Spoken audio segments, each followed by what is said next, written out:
Of the day, the Denison Commercial sponsored 4-year-old Geldings Maiden, and quickly making their way on down towards fence number 1, and it's Lucis Nature in the check jacket who leads them on down towards the opening fence. Leader quickly establishing a lengthy advantage. He's be the best part of 6 to 8 lengths clear as they come through the gap, make their way on towards fence number 2, and it's Lucis Nature in the hands of Pat Durley that leads from Barnon, from Tynan, and Fire and Smoke on the outside of Paul, comes down the near side. White jacket with a red sash as the leader goes into the wings of fence number 2, jumps it well. Good jump in second position by Paul. White jack with a red cap from Barney, from Tynan D in the yellow and black in third position.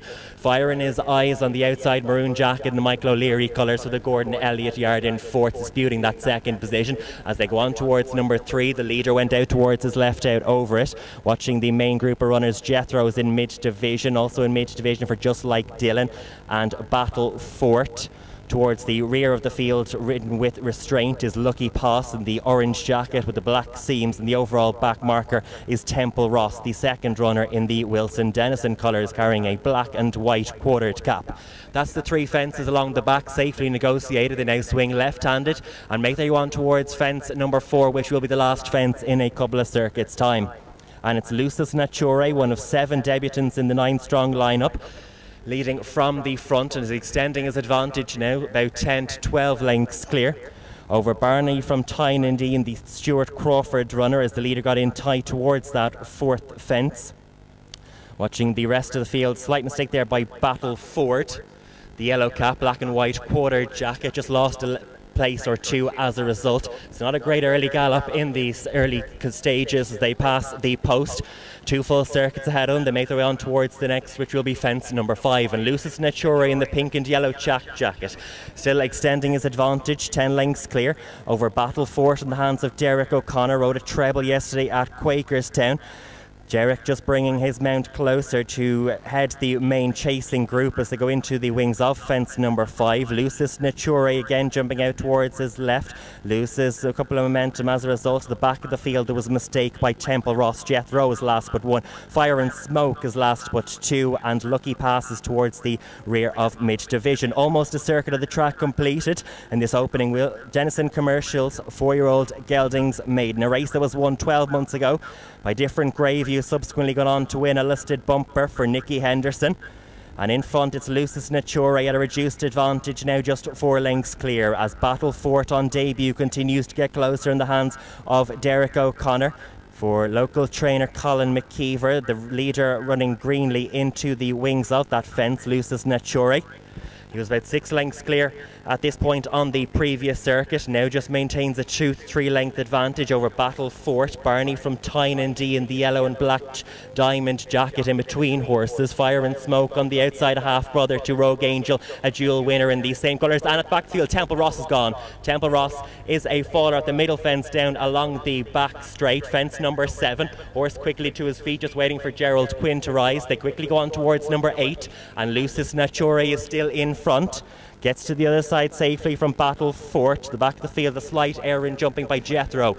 Pale pink jacket for the Graham McKeever yard. Noel McParl in the plate. Noel on the 12 winner mark for the season. Passing through the halfway point, the next fence they meet will be fence number 9. It'll be 6 from the finish in this opening Denison Commercials 4-year-old Geldings Maiden. And Lucis Nature has made all to this point and still travels well in the hands of Pat Turley for the Warren Ewing yard. 3 to 4 lengths clear. Over in second is Battle Fort, Fire and Smoke on the outside. On the inside is Paul for the Dennis Murphy yard. Jimmy O'Rourke is on the 3 winner mark for the season as they go on towards number 9. Again, the leader gets in tight towards it.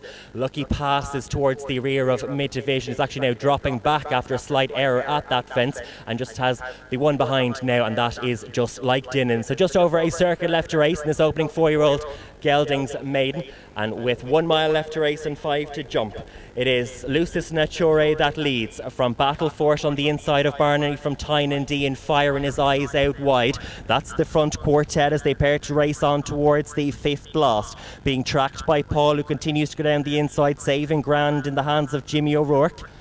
Again, the leader out-jumped by his nearest running companion, that's Battlefort, who now makes ground to almost dispute the advantage. So Lucis Nature swings out of the home straight at the furthest point away from us with the narrowest of advantages. But Battlefort still goes well in the quoted colours. Black and white has been jumping well to this point. 3 lengths clear over Paul, with Lucis Nature and fire in his eyes races in 5th position. The maroon jacket with the noseband racing 3 wide around that bend as they straighten up towards the next. This fence will be 4 from the finish, and it's Lucis Nature in the pink and yellow running around into the wings of that fence. Gets the other side, a mistake by fire in his eyes, and he begins to lose position as a result. Coming through the gap, coming on towards the middle fence down along the back straight. It's 3 from the finish in this Denison Commercials 4-year-old Geldings Maiden, and Lucis Nature ridden into the wings of this fence from Battlefort as they bypass this fence now, which is being bypassed. They've just got 2 fences left to jump, and Battlefort is the narrow leader in the yellow cap out wide from Lucis Nature ridden for the first time. Paul is just tied for a bit of room down the inside as Lucis Nature running around in front hampers Paul as they go to the wing, and Paul was badly hampered. Fire in his eyes is pulled up. Struggling at the back of the field is just like Dylan has been in rear throughout. Also struggling is Barney from Tyne is losing position. Swinging out of the back straight, and Battlefort for Denison and McKeever leads by a length to Lucky Pass on debut, the French bred up the inside of Jethro, still in with chances. They've gone clear from Paul, and Barney from Tyne is staying on 1 pace from the back of the field. On the near side, Battlefort ridden. Lucky Pass produced in the hands of Declan Lavery to challenge on the far side. They're clear now from Jethro, racing on down in towards the wings of the final fence, and it's Lucky Pass on the far side of Battlefort, the near side. Lucky Pass to the other side. Battlefort is gone. Battlefort, a final fence faller, leaves Jethro in that 2nd position, and driven up towards the line is going to be a winning debut for Lucky Pass, driven out towards the line by Declan Lavery. He's running a bit greenly, but it's going to be a win for Lucky Pass, who takes our opener. Declan Lavery and Brian Hamilton on the scoreboard in the Wilson Denison Commercials 4-year-old Geldings Maiden. Barney from Tyne stays on late to get the 2nd from Jethro's in 3rd. Paul, having been badly hampered in 2nd last, stays on well to get the 4th position, and they are the only ones to complete, as the long-time leader Lucis Nature pulled up before the last, as too did Just Like Dylan.